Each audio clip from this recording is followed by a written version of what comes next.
Bueno, buenas tardes. Hoy empezamos con la tutoría número 4.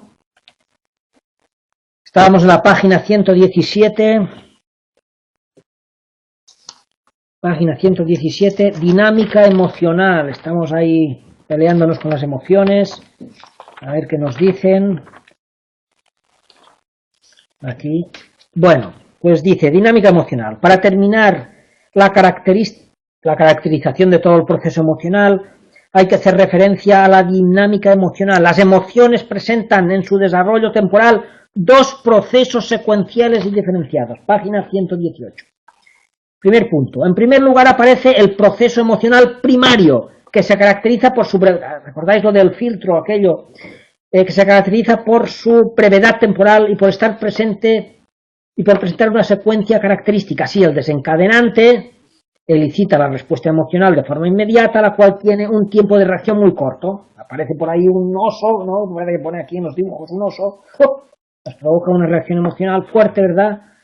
Llega a su máximo nivel de intensidad en muy poco tiempo. Y una vez que desaparecen las condiciones desencadenantes, ya veo que el oso se va para allá, la respuesta emocional se atenúa. Este es el primer proceso. Segundo punto. Pero a cada proceso emocional primario le sigue un proceso que le llaman oponente, porque se opone a este, que se caracteriza por ser una respuesta emocional de probabilidades contrarias a la respuesta inicial o proceso emocional primario, que es lo que viene trazado en azul. ¿Veis la gráfica de arriba? Primero viene ¡clac! Esto en rojo que sube para arriba y luego el de abajo que baja para abajo.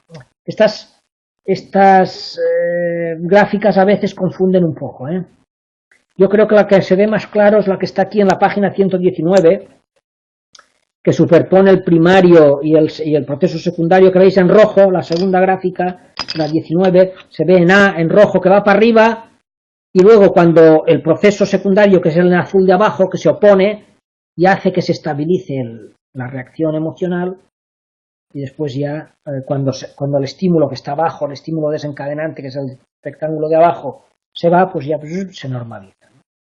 Dice, este proceso oponente jugaría un papel homeostático en el sentido de devolvernos al punto de equilibrio que teníamos antes de que apareciera el estímulo, encargándose de devolver a la persona al estado previo al de iniciarse la respuesta.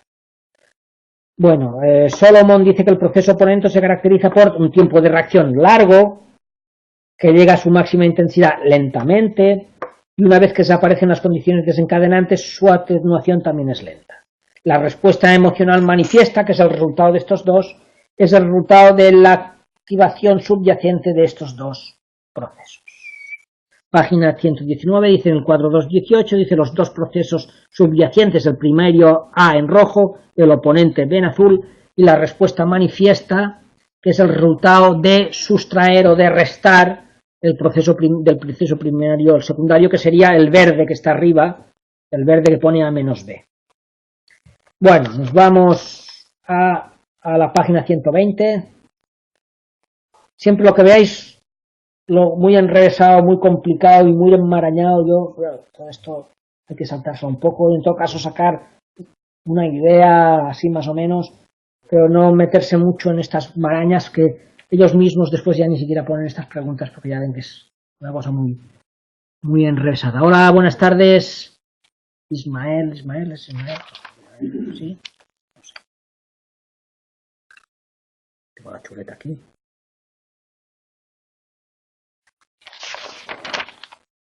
Psicología social, me estoy confundiendo la asignatura. Hola, venga, vamos a ver. A partir de todo lo dicho, es preciso señalar que existen excepciones a esta dinámica. Si no todas las emociones producen un proceso oponente, y además no siempre el proceso oponente mantiene una dirección contraria al proceso primario. Se hemos explicado lo general, pero no siempre es así. Y vamos a las conclusiones. El proceso emocional es un sistema de procesamiento de información, pero de una información de especial significación para la supervivencia.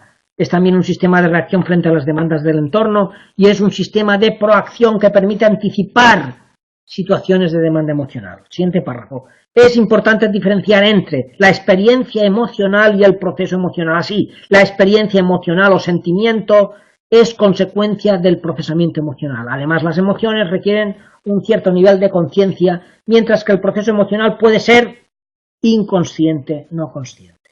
Último párrafo. Los efectos de las emociones o activación emocional en la movilización de un amplio conjunto de subprogramas adaptativos, pero esta activación no solo compromete a estas respuestas, sino que implica a todos los recursos psicológicos.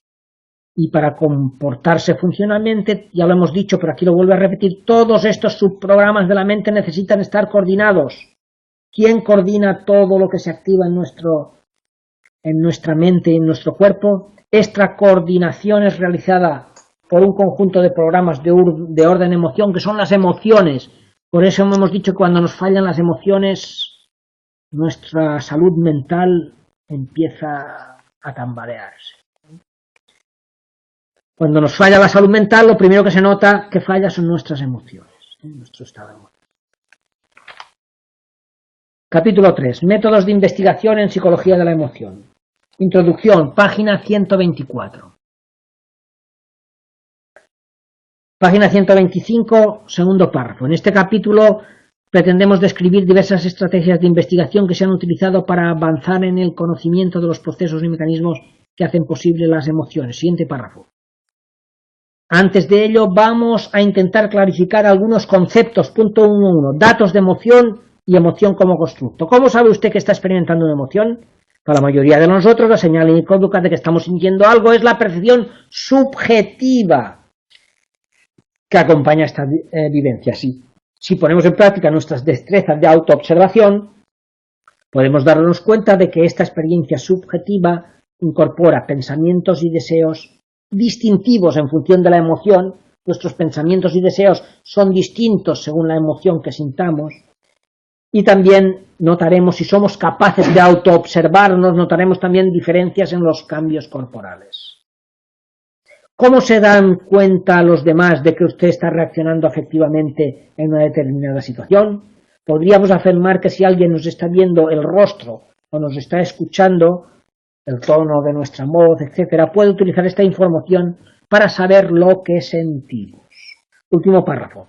Por tanto, podríamos llegar a la conclusión de que los datos que solemos utilizar para afirmar que estamos, página 126, experimentando una emoción, o que la sienten nosotros o en otra persona, serían esos datos de tipo subjetivo, fenomenológico, fisiológico y expresivo motor. La cara del otro, nuestro cuerpo, las reacciones fisiológicas que notamos. Los primeros formarían parte de nuestra experiencia interna, aunque podrían comunicarse a través del lenguaje. Los dos últimos, es decir, el fisiológico y el expresivo motor, podrían ser observados por cualquiera de nosotros, aunque para ello necesitemos instrumentos a veces sofisticados. Bueno, el último párrafo, la línea 4, dice: las emociones no se pueden observar directamente, sino que se infieren. Tú ya ves cuando llega tu pareja la cara que pone, si está contenta o enfadada, lo infieres, no lo sabes. Tú lo que estás sintiendo dentro de él no lo sabes, pero lo infieres por su cara, su expresión, el tono de su voz, cómo te habla. No se puede observar directamente, solo se infieren a partir de datos de emoción. ¿Ha visto usted alguna vez la alegría y la tristeza? Pero no podemos verlas, pero las podemos inferir. Página 127. Numerosos teóricos e investigadores han expuesto una diferenciación entre datos de emoción y emoción como constructo. Arne Oman afirma que cualquier emoción acontece en una determinada situación y puede ir asociada a cambios fisiológicos. Nuestro cuerpo nos entra, íbamos al examen, teníamos ganas de ir al cuarto de baño justo cuando íbamos a entrar al examen. Cambios fisiológicos. Expresivo-motores, estamos nerviosos, inquietos o al revés. Subjetivos, sentimientos.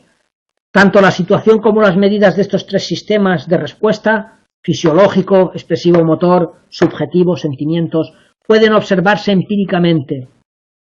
Sin embargo, la emoción solo se puede inferir de la información que proporciona esos datos. Luego, los datos son los cambios fisiológicos, la expresión motora y de la cara nuestra, nuestros sentimientos. Estos son datos. De todos estos datos podemos inferir la emoción, que eso no lo podemos medir directamente.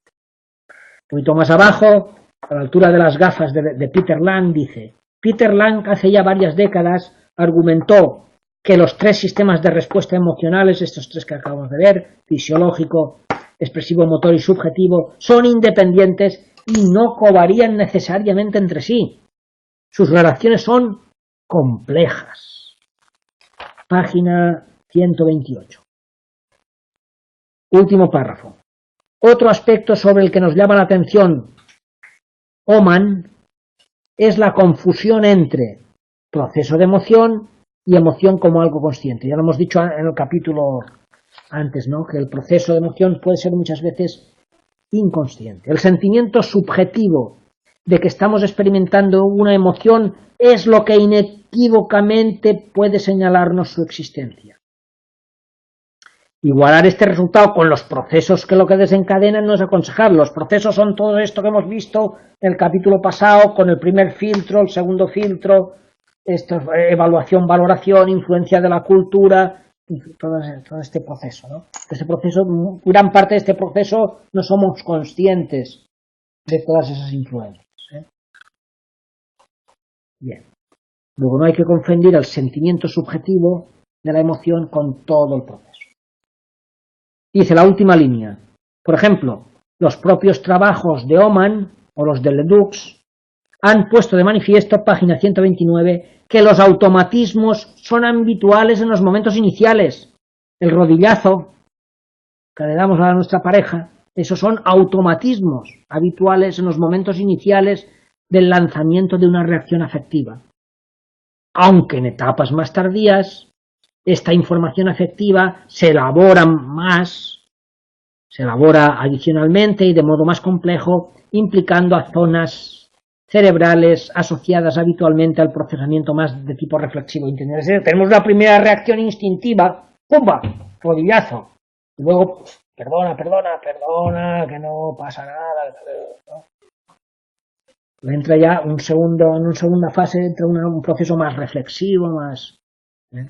que podemos controlar más. El primero nos sale casi instintivamente. Entonces el cuadrito en este capítulo, estos cuadritos, que son los resúmenes que hace los propios escritores del libro, que a su vez son el equipo docente que pone los exámenes, dice, cuadro 3.2, datos sobre las emociones.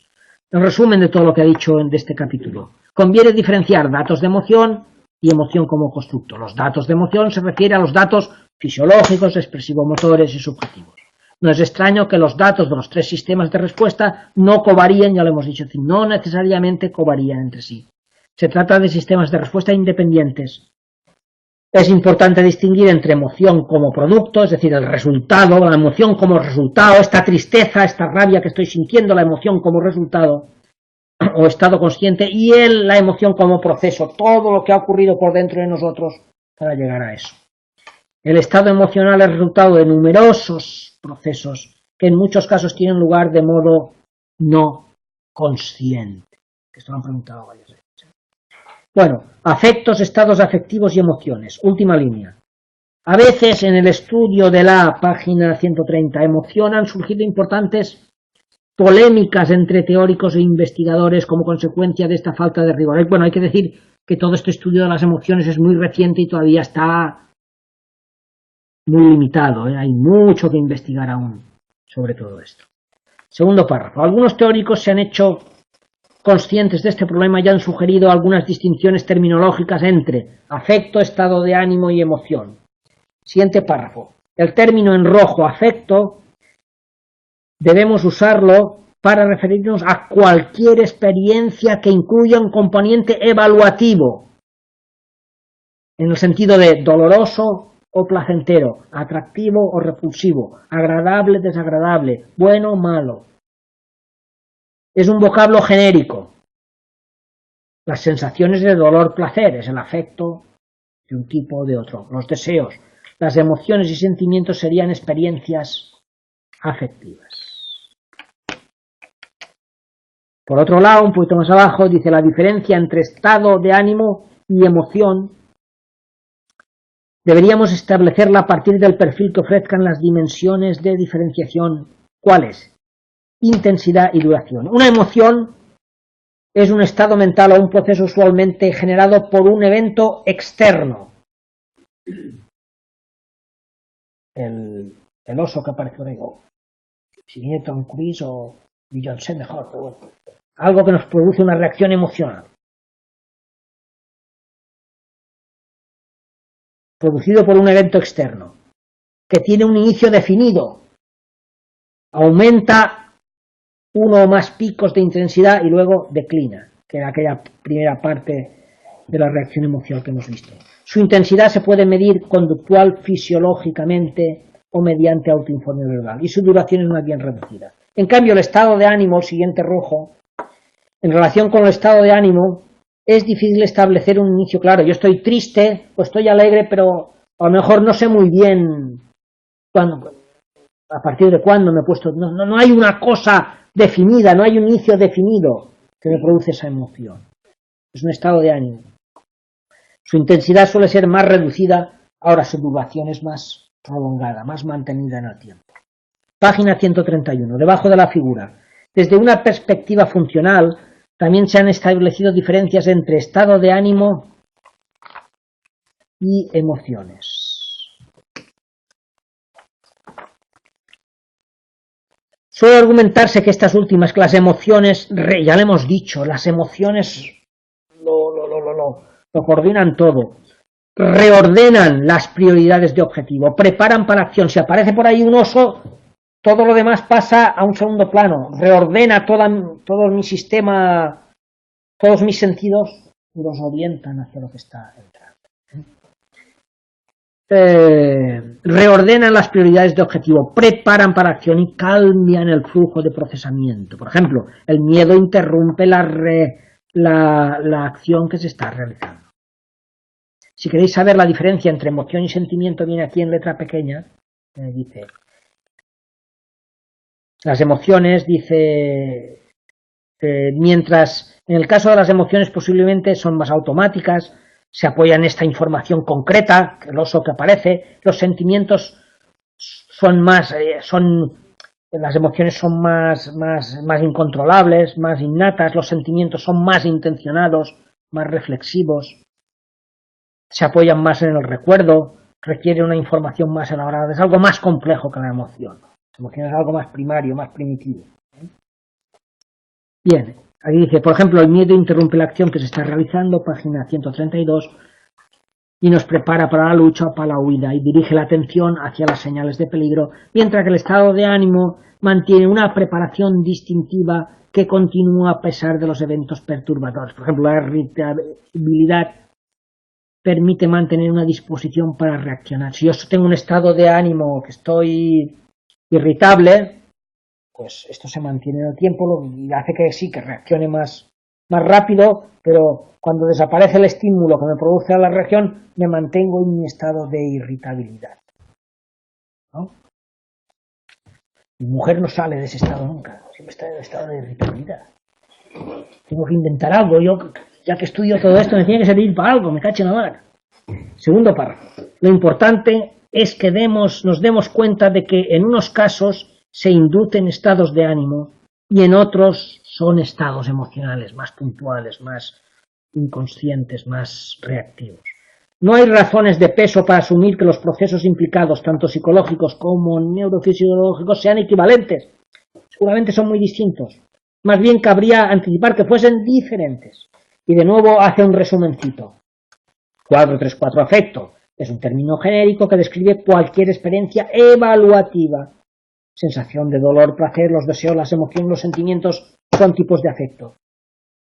Las emociones suelen ser desencadenadas por acontecimientos y circunstancias particulares, elevada intensidad, duración reducida. El estado de ánimo no suelen tener un inicio claro, ni un final tampoco claro, son duraderos y su intensidad es reducida. Punto 2. Componentes y procesos relevantes en la generación de estados emocionales.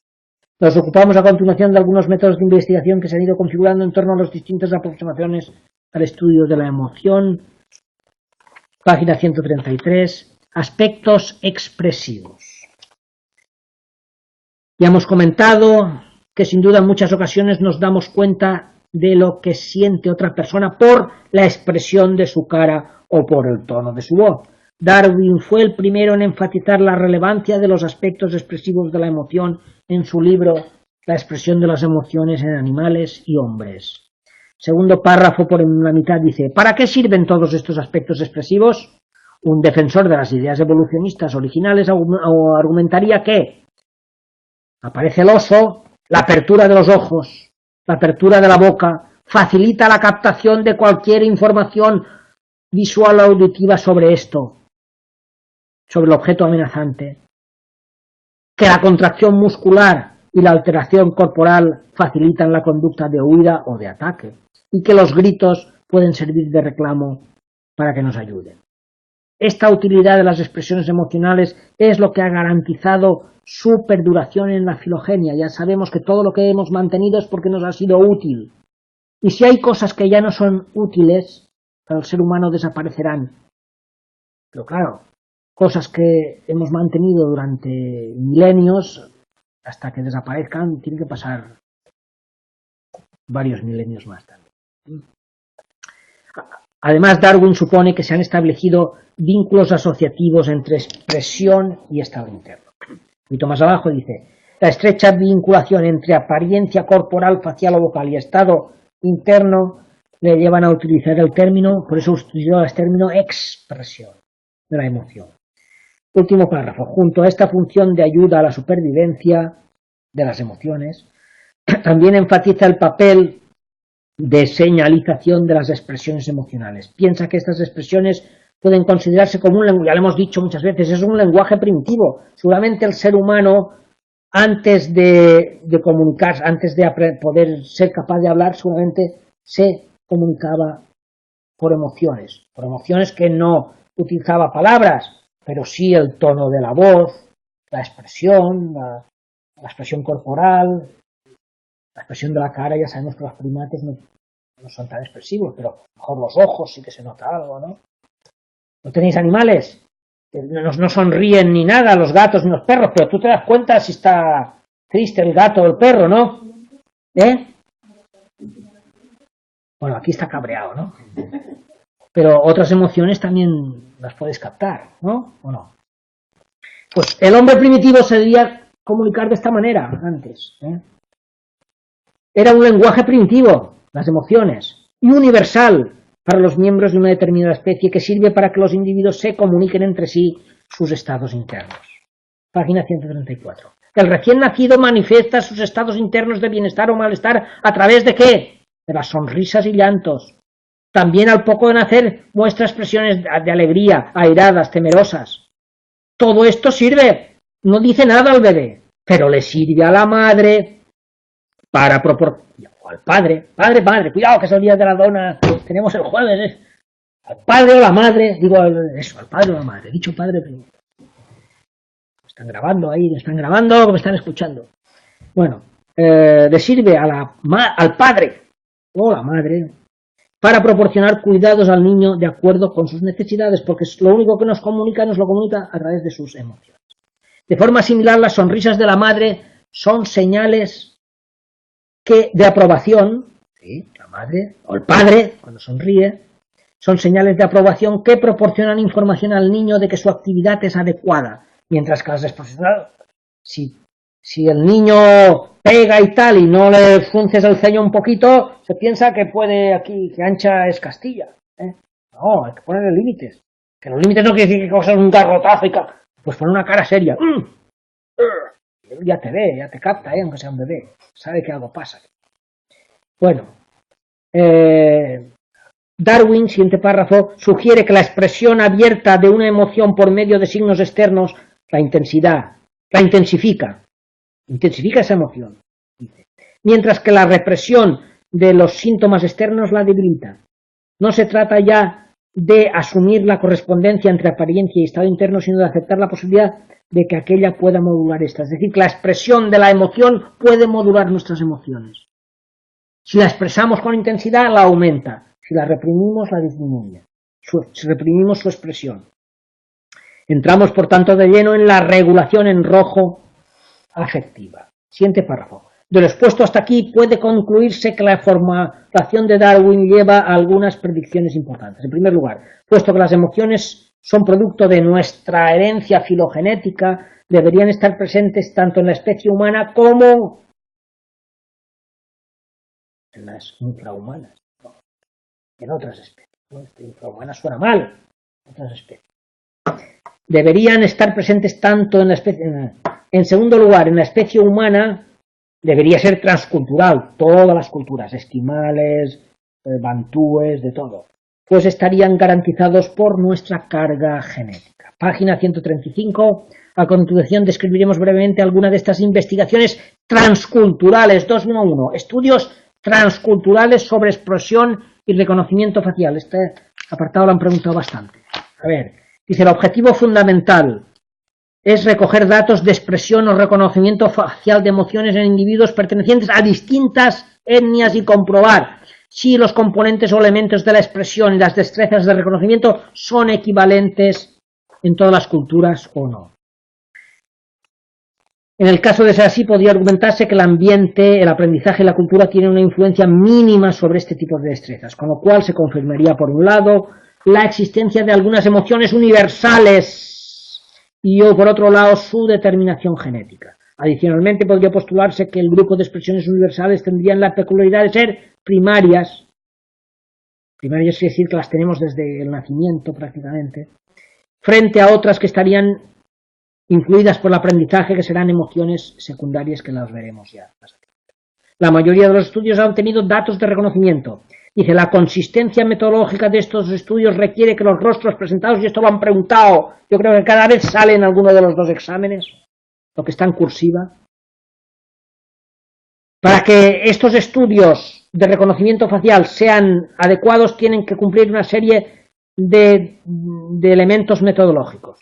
Requiere que los rostros presentados hayan sido fotografiados en situaciones naturales, que los juicios de reconocimiento sean realizados por individuos sin experiencia previa en la tarea, que no estén entrenados, sino que sea de manera natural, que pertenezcan a una etnia diferente a quien posa, o sea, que sea un esquimal quien trata de ver la reacción de un occidental o de un bantú, que no existan indicios situacionales o contextuales que puedan ayudar al reconocimiento y que se incluya un amplio número de categorías de respuesta.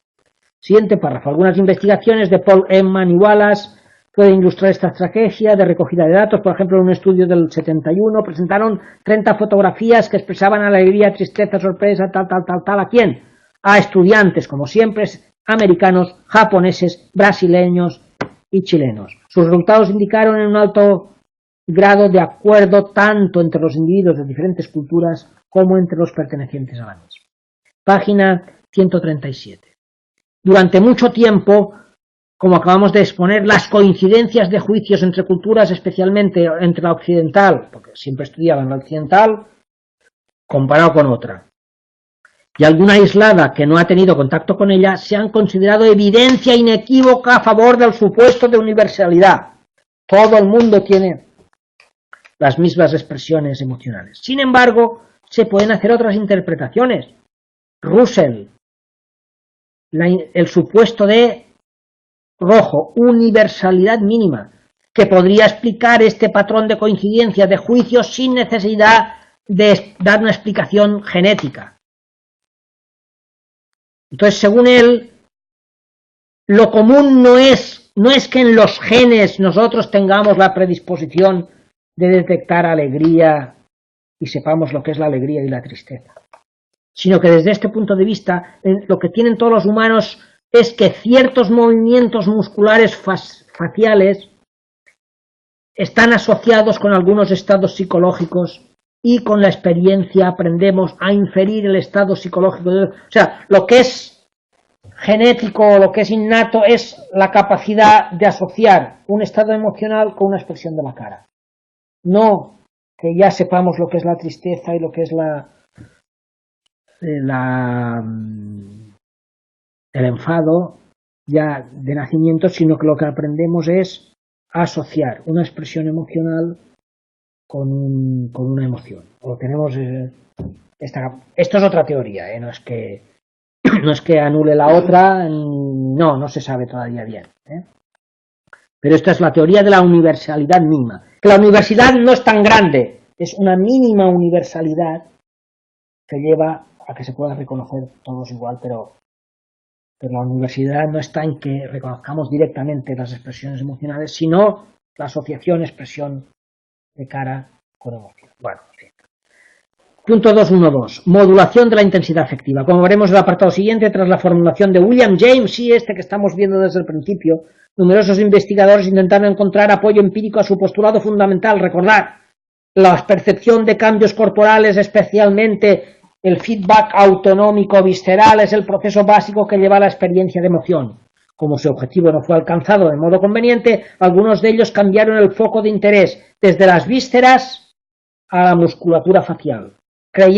Mantuvieron esta teoría de William James, que fue tan criticada por Cannon y luego hemos visto, pero hay otros que todavía la mantienen, pero en vez que dice que no, lo que detectamos no son cambios viscerales, sino en la expresión de la cara. Creyeron que los cambios en la musculatura facial y su feedback podían explicar de manera más versátil y completa que las aferencias viscerales nuestras numerosas y diferentes experiencias emocionales. Es decir, se pasaron de lo visceral a la musculatura facial. Página 138. Esto también lo han preguntado mucho, esta paginita. Los estudios realizados en torno a la hipótesis del feedback facial han intentado obtener datos sobre la importancia de la configuración facial para explicar la cualidad e intensidad de nuestra experiencia emocional. A ver, ¿dónde estamos? Emocional. Dice más abajo, no hay una única hipótesis del feedback facial, hay diferentes hipótesis. Segundo párrafo.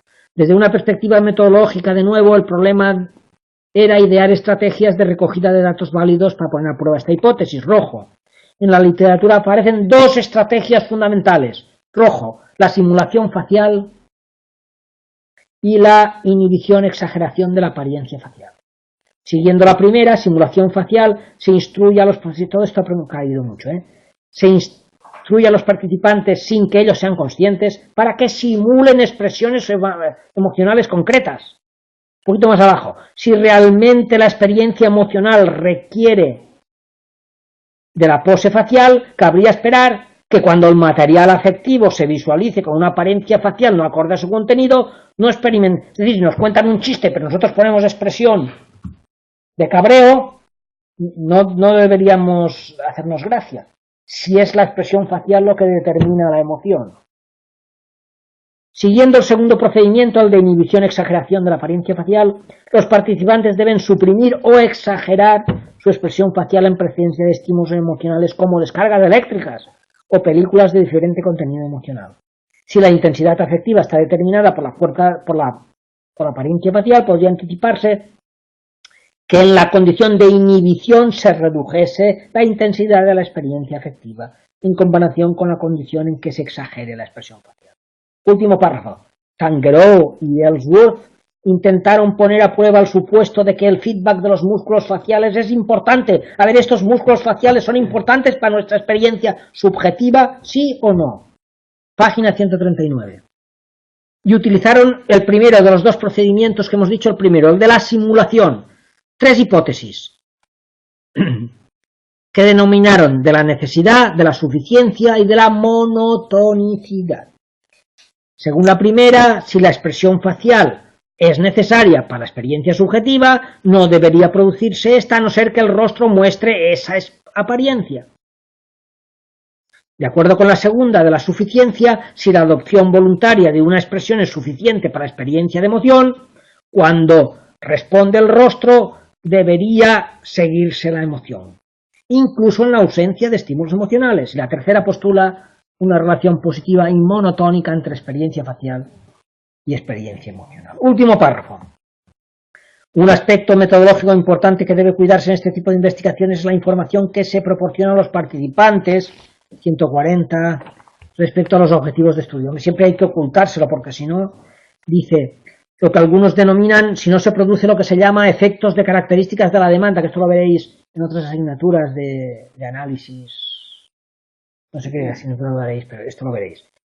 Este efecto de características de la demanda. En este sentido, numerosas investigaciones han recomendado la utilización de procedimientos no obstruccionistas que impidan dichos efectos. Strack, Martin y Stepper realizaron 2 experimentos de este tipo utilizando también manipulaciones también utilizaron la estrategia de la simulación. De los 2 que hemos visto, han usado también la simulación.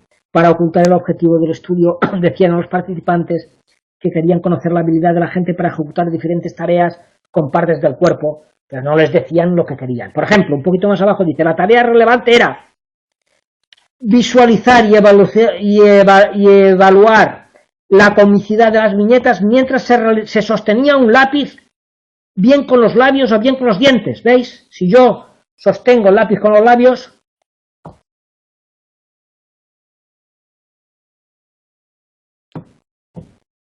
tengo cara de cabreo. En cambio, si lo cojo con los dientes, tengo una sonrisa.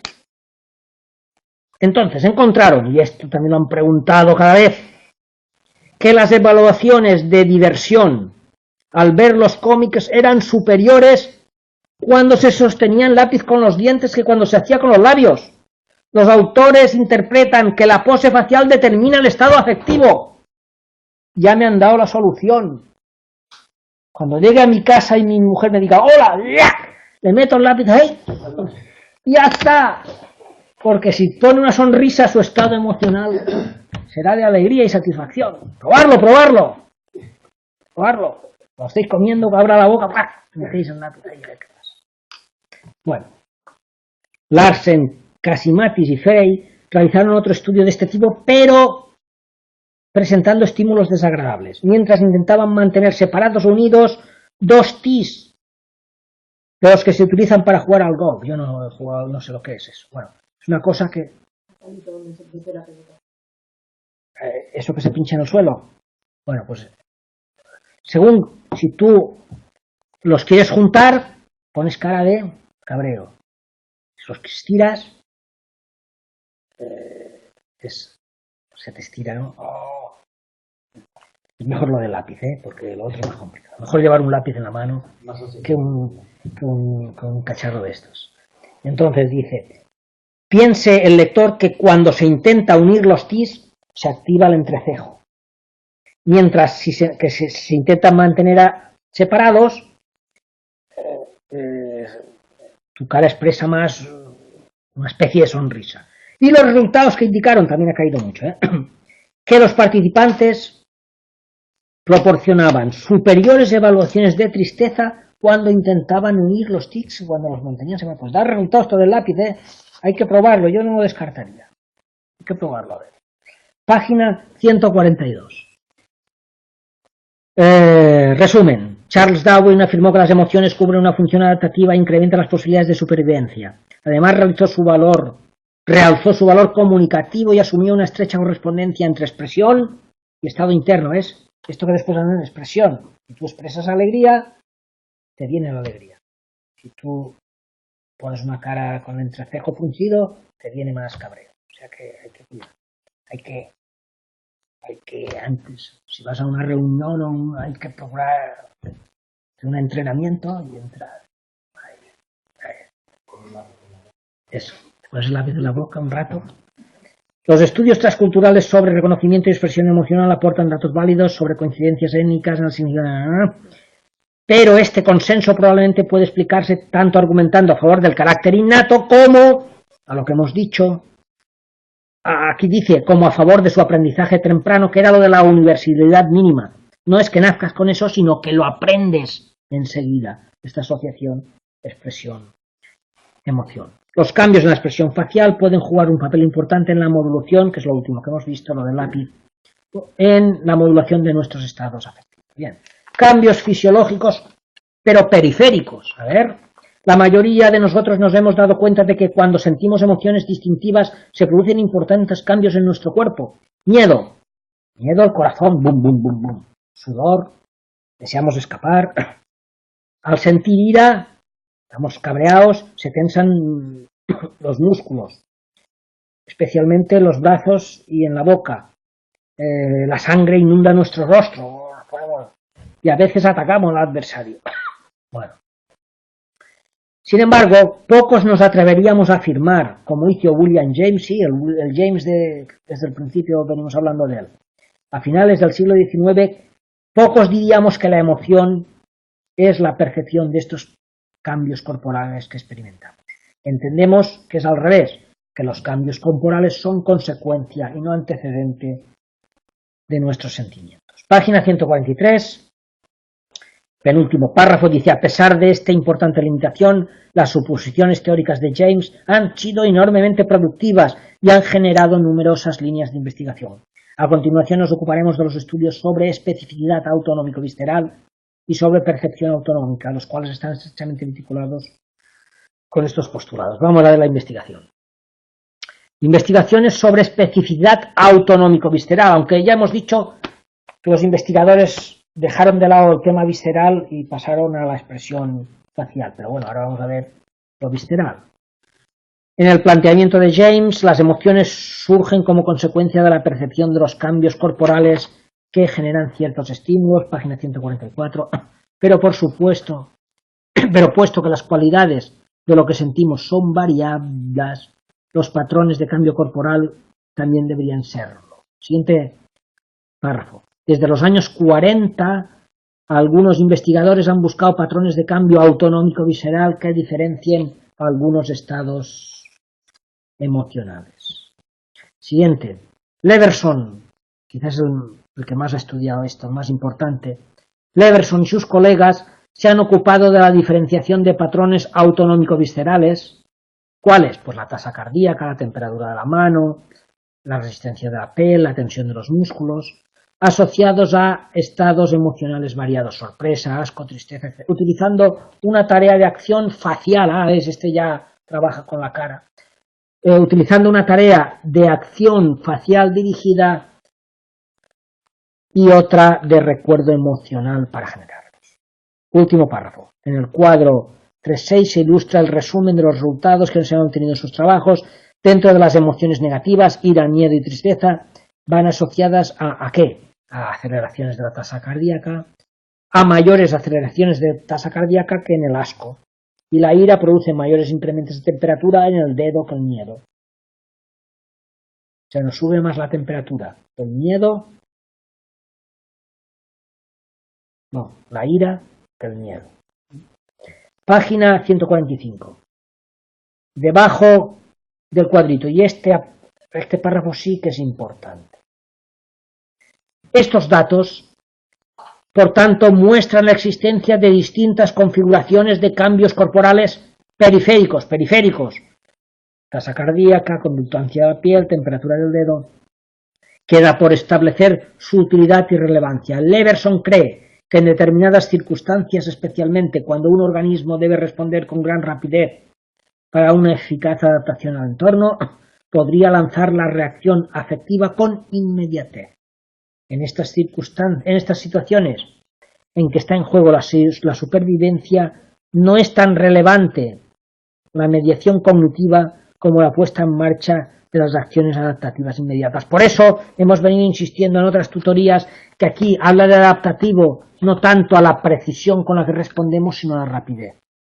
Habla de respuestas adaptativas cuando son respuestas muy rápidas, aunque no se ajusten también a la respuesta adecuada. Pero cuando es adaptativo se refiere a la rapidez de la respuesta. Estudios sobre percepción autonómica. Anteriormente hemos comentado que el postulado fundamental de James establece que el estado emocional acontece como consecuencia de la percepción de cambios corporales. Página 146.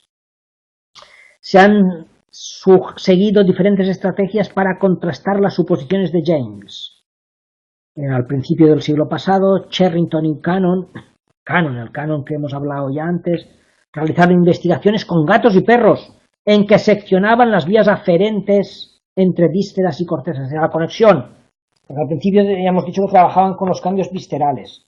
Después Leverson ya trabajaba con cambios en la expresión facial, pero al principio eran viscerales. Cortó la conexión vísceras-corteza con el fin de comprobar si en estas condiciones, cuando la información sobre los cambios corporales, claro, si yo lo corto, la información de los cambios corporales no llega a la corteza cerebral, porque he cortado el canal de comunicación. Por tanto, la percepción de cambios estaría ausente. Y los gatos y los perros seguían mostrando respuestas de rabia y de miedo. ¿Cómo es posible? Sus resultados indicaron que efectivamente los animales reaccionaban huyendo a tocanda cuando las condiciones ambientales lo requerían, aunque habíamos cortado la conexión de vísceras y cerebro. El propio Cannon utilizó estos datos para arremeter, ¿recordáis las críticas de Cannon contra James? Para arremeter contra James y sus teorías. Unos 40 años después, más o menos sobre los años 50, otros investigadores pusieron de manifiesto que no es equivalente interrumpir las aferencias antes de que un animal haya adquirido una conducta de evitación que después. Cuidado, no es lo mismo si al gatito o al perro, que yo no tengo perro y tengo gato, al perro se lo cortaré. No es lo mismo cortarle al perro las aferencias estas cuando es pequeño y todavía no ha aprendido estas conexiones que cuando ya las ha aprendido. Y eso dicen Wayne y Salomon. Dice, en el primer caso, es decir, cuando un animal ya ha adquirido, cuando es antes de que el animal haya adquirido la conducta de evitación, por ejemplo, el aprendizaje queda gravemente dificultado. Mientras que en el segundo, reacciona evitando el estímulo condicionado a pesar de que las aferencias estén impedidas, porque incluso lo hayas cortado ya lo tiene aprendido. Parece, por tanto, que la adquisición de respuestas emocionales sí requiere aferencias intactas, pero su puesta en práctica posterior no las necesita. Posiblemente los centros cerebrales que median ambas condiciones son diferentes. Una cosa es aprenderlo y otra cosa es ponerlo, una vez aprendido, ponerlo en marcha. En cualquier caso, los estudios anteriores no se han realizado con humanos, no nos han contado ninguna conexión de estas. Para superar esta limitación se han utilizado otros procedimientos de investigación para los humanos. ¿Qué han hecho con los humanos? Página 147. Segundo párrafo, segunda línea. Los investigadores querían poner a prueba la suposición de James y otras reformulaciones posteriores en personas normales. Su objetivo era relacionar la percepción autonómica con las vísceras, con las vivencias emocionales en la población en general. ¿Cómo podían conseguirlo? La inducción de estados emocionales en situaciones controladas de observación no era difícil, pero conseguir una buena medida de autopercepción era una tarea ardua. ¿Cómo medir esa destreza que tú tienes de autoobservarte los cambios corporales? Página 148. Tras los intentos de algunos investigadores, Whitehead y compañía desarrollaron una, en rojo, tarea de discriminación que proporcionaba un referente objetivo. Página 149.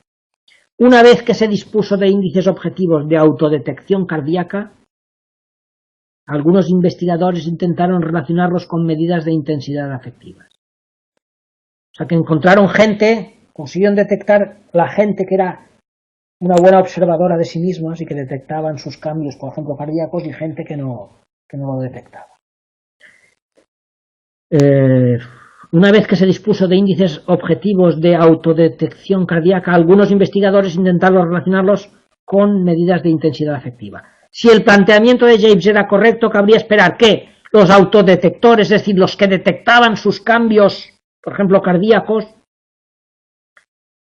sentirían más intensidad afectiva ante estímulos molestos o agradables que los no autodetectores. Porque si mi emoción va a depender de lo que yo detecte de mis cambios corporales, si yo soy buen detector de cambios corporales, tendré una emoción más intensa que el que no detecta nada, ¿no?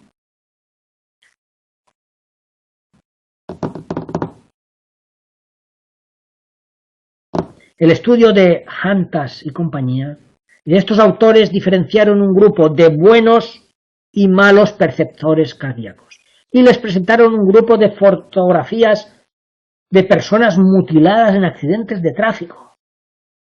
Los resultados indicaron que ambos grupos mostraban niveles similares de actividad cardíaca. O sea, los dos, cuando les enseñaron ahí uno con la pierna rota, con un brazo colgando, los dos en los registros, digamos, con máquina, vieron que la alteración cardíaca era más o menos parecida en todos.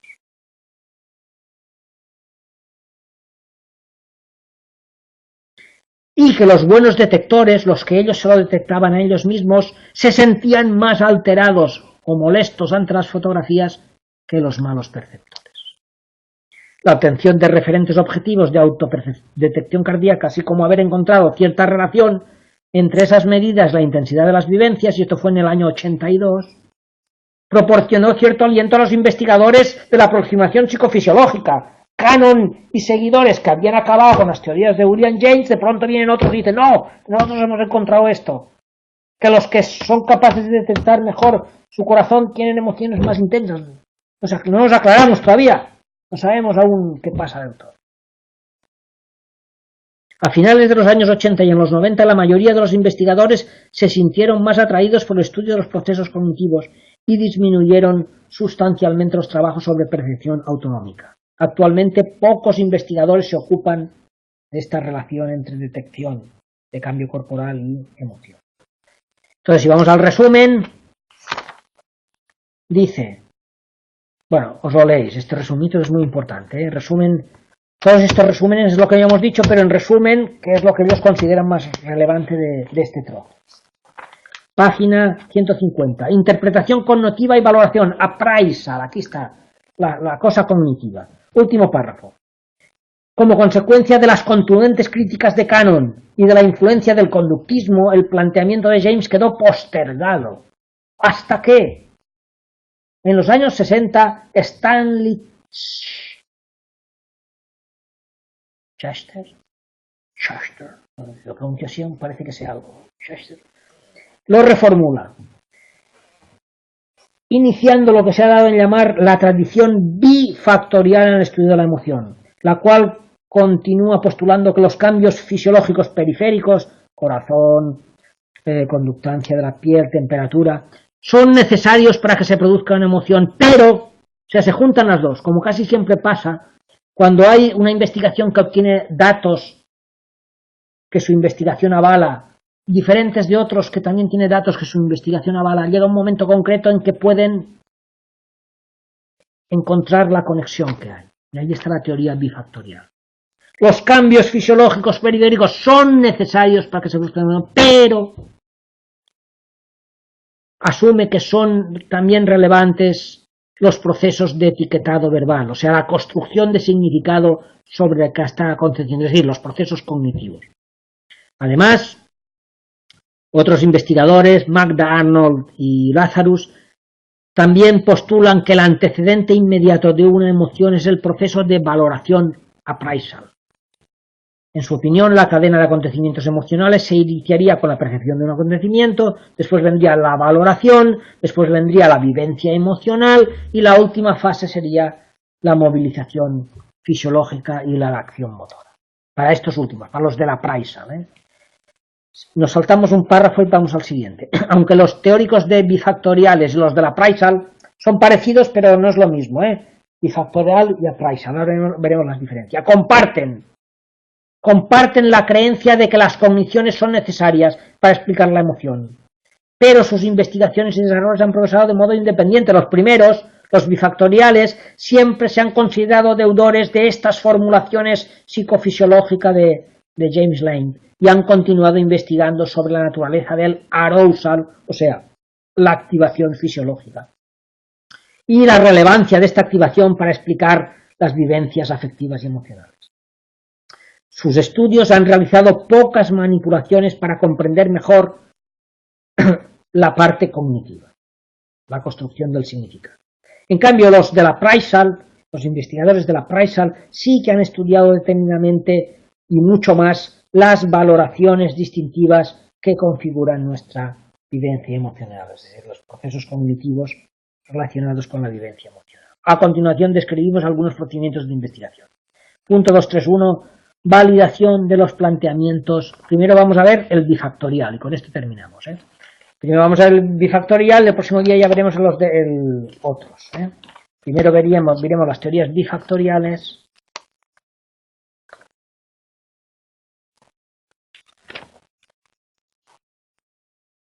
Y luego ya veremos las de la appraisal. Schachter y Singer en el 62 afirman que el arousal fisiológico, o sea, los cambios corporales periféricos, son necesarios para que se produzca una emoción, pero pasa que no se quedan como que decían que son los únicos determinantes, como decía James Lane, que aquí le añaden otro elemento más. Sí, son necesarios los cambios corporales, pero, página 152, no son suficientes. Se requieren también procesos cognitivos que interpreten y rotulen verbalmente lo que está aconteciendo. Esta suposición reajusta de modo importante el inicial planteamiento de James, pues además de incorporar procesos cognitivos para explicar la cualidad afectiva, el arousal fisiológico se considera inespecífico y solo se vincula causal. Veis aquí dice que se considera inespecífico, en cambio James Lang eran las teorías de la especificidad, que consideraba que había cambios corporales específicos que producían emociones específicas. En cambio aquí hacen dos cambios importantes. Uno, incluyen los procesos cognitivos, y otro, que los cambios fisiológicos no los consideran específicos sino inespecíficos, igual que Cannon y esta gente. La cualidad emocional está determinada por las cogniciones. Dos individuos en una misma situación pueden experimentar emociones distintas porque atribuyen, proceso de atribución, atribuyen un significado diferente a lo que está aconteciendo. El aprendizaje, la experiencia, claro. No es lo mismo que yo atribuya que no me haga un regalo, ya lo hemos dicho varias veces, porque pasa olímpicamente de mí, que no me haga un regalo porque, yo qué sé, porque está en una situación complicada en su trabajo y tal y cual, y bueno, entiendo que se lo haya olvidado. Según como yo interprete la cosa, le daré el rodillazo o no.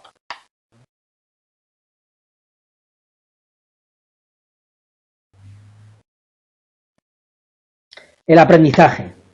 La experiencia previa, nuestra historia personal influye mucho. Las experiencias que hemos tenido nosotros como personas influyen mucho cómo interpretamos las cosas. Si hemos sido niños abandonados o que nos hemos sentido abandonados, también nos sentiremos con mucha facilidad abandonados por nuestra pareja. Cuando nos haga un microabandono, pequeños abandonos que se hacen siempre. La experiencia personal previa, los procesos de memoria o pensamiento, etcétera, pueden explicar esas diferencias. O sea, las diferencias individuales vienen en gran parte por nuestra historia, nuestra propia historia, en nuestro desarrollo ontogénico. Desde el momento de nacimiento, cómo vamos evolucionando a partir de nacer o antes de nacer, porque ahí hay muchos estudios cada vez más sobre las vivencias intrauterinas del bebé y todas las influencias que se producen ya antes, previas al nacimiento. Es verdad que se está viendo que sí, que aunque el bebé está muy protegido, en el útero materno trata de estar muy protegido, pero claro, si la alteración ya es de unas dimensiones muy fuertes, influye. Muy bien, pues con esto terminamos la cuarta sesión, el próximo día la 15. Que paséis buena semana y hasta la próxima. Venga, Deu, Dios. Muy bien, pues hasta el próximo lunes. Bueno.